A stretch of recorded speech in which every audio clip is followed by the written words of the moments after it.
दोस्तों, स्वागत है आप सबका हमारे YouTube चैनल पर। आप हमारे चैनल को लाइक और सब्सक्राइब ज़रूर कीजिए, जिससे आपके सामने इस तरीके की नई से नई स्टोरी आ सके। और आज की कहानी, यह कहानी दिल्ली की है, जिसमें सर्दी का समय था, ठंडी रात, बहुत ही ज़्यादा घना कोहरा और सुनसान सड़कें। वहाँ पर अंशिका नाम की एक बहुत ही पॉपुलर क्राइम रिपोर्टर ऑफिस से देर रात घर लौट रही थी। रास्ते में उसका फ़ोन बजता है, अननोन नंबर। वह कॉल उठाती है। आवाज़ आती है, अगर तुम्हें अपनी जान प्यारी है तो रुको मत, सीधे घर जाओ। अंशिका घबरा जाती है। कौन हो तुम? वह चीखती है, पर सामने वाला शख्स कॉल काट देता है। वह डर के मारे तेजी से घर की तरफ बढ़ती है, लेकिन तभी उसे अपनी गाड़ी के पीछे कुछ हलचल सी महसूस होती है।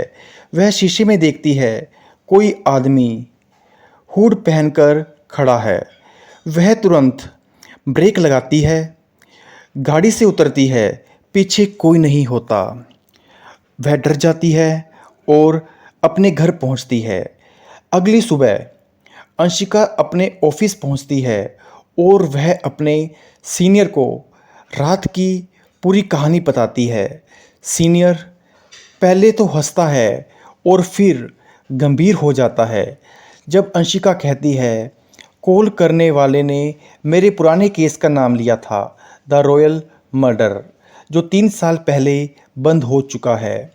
सीनियर बोलता है, वो केस जिसमें आरोपी मर गया था ना, राघव मेहरा। अंशिका, हाँ, लेकिन लगता है वो मरा नहीं। इसके बाद अंशिका उसी पुराने केस की फाइल्स निकालती है। वो केस था एक अमीर बिजनेसमैन की सस्पेंस से भरी हुई मौत का। पुलिस ने इसे सुसाइड कहा था, लेकिन अंशिका को शुरू से शक था कि ये सुसाइड नहीं, ये मर्डर है। अब सब कुछ फिर से सामने आ रहा था। वह दोबारा उस लोकेशन पर जाती है जिसका नाम रॉयल हेरिटेज हवेली था और वहीं मर्डर हुआ था।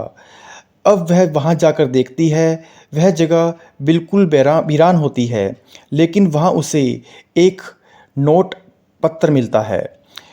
उसमें लिखा होता है, अगर तुम्हें सच जानना है तो 11 बजे रात को इसी हवेली में वापस आना, और आना भी बिल्कुल अकेले।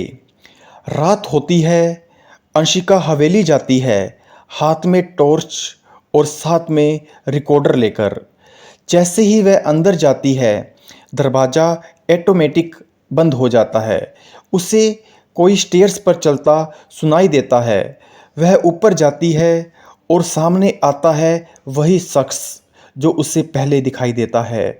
शख्स कहता है, मैं राघव मेहरा हूँ और तुमने मेरा केस अधूरा छोड़ दिया था। अंशिका सरप्राइज हो जाती है और कहती है, तुम तो मारे गए थे ना।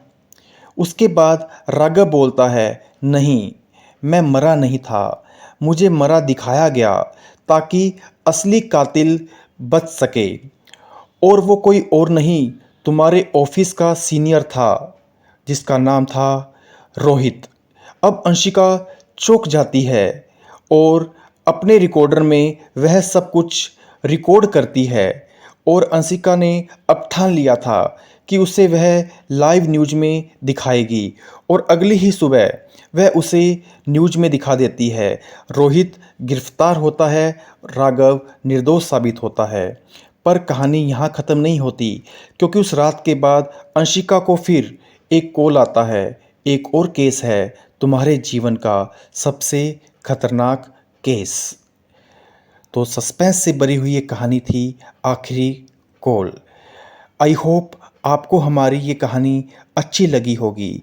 बस आपका प्यार हमें देते रहिए। हमारे चैनल को लाइक किए बिना मत जाइए और चैनल को सब्सक्राइब ज़रूर कीजिए।